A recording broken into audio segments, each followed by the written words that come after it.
Frères et sœurs, bonjour. Je suis le Père Benjamin François Augrain, le curé des paroisses de Rivière-Salée, Gambourg et Petit-Bourg et de Régal. Et je vous propose, en ce jour de confinement, cette période de confinement, pour cause de coronavirus, bien, je vous propose l'homélie du jour, en cette solennité de l'Annonciation du Seigneur, puisque nous sommes aujourd'hui le 25 mars, mercredi 25 mars. Et c'est une grande fête, une solennité.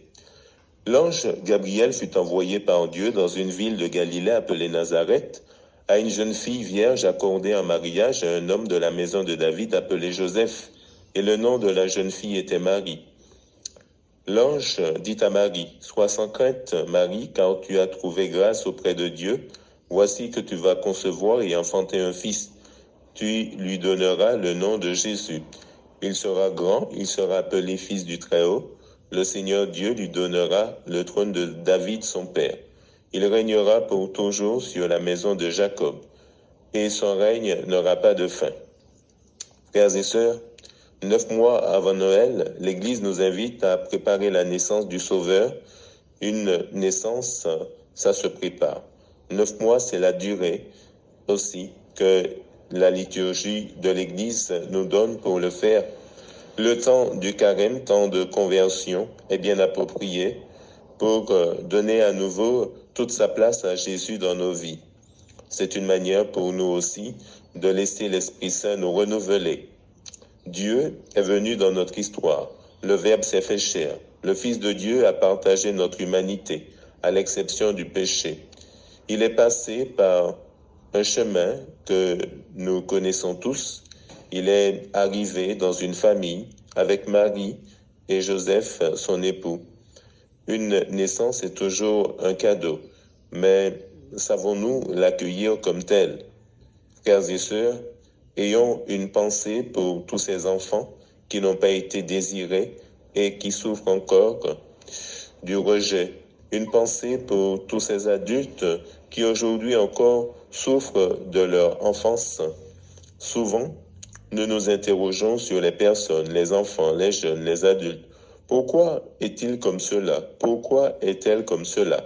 Mais nous ne connaissons pas la violence du rejet que cette personne a subi depuis sa naissance, durant son enfance, et qui peut-être la poursuit encore aujourd'hui. Souvent, nous ne voyons que les conséquences du mal subi qui nous dérangent. Frères et sœurs chrétiens, c'est à nous qu'il revient d'être des modèles dans l'accueil de l'enfant à naître. Ne soyons pas de ceux qui font la promotion de l'avortement, ni du rejet des autres. Sinon, nous ne serons pas des chrétiens crédibles. Nous ne pouvons pas dire toute la journée « Jésus t'aime, Dieu nous aime » et en même temps faire la promotion de la mort, mais plutôt de la vie. Frères et sœurs, en cette solennité de l'Annonciation, que l'annonce de la naissance de Jésus soit une bonne nouvelle pour nous, que nous puissions y trouver la guérison à notre propre histoire, à nos propres blessures, et que nous puissions résister à la tentation du rejet du plus faible, mais à son accueil. Que Marie et Joseph, qui se préparent à accueillir Jésus qui va naître à Noël, bien nous aident à laisser Jésus grandir et naître dans nos cœurs et dans nos vies. Amen.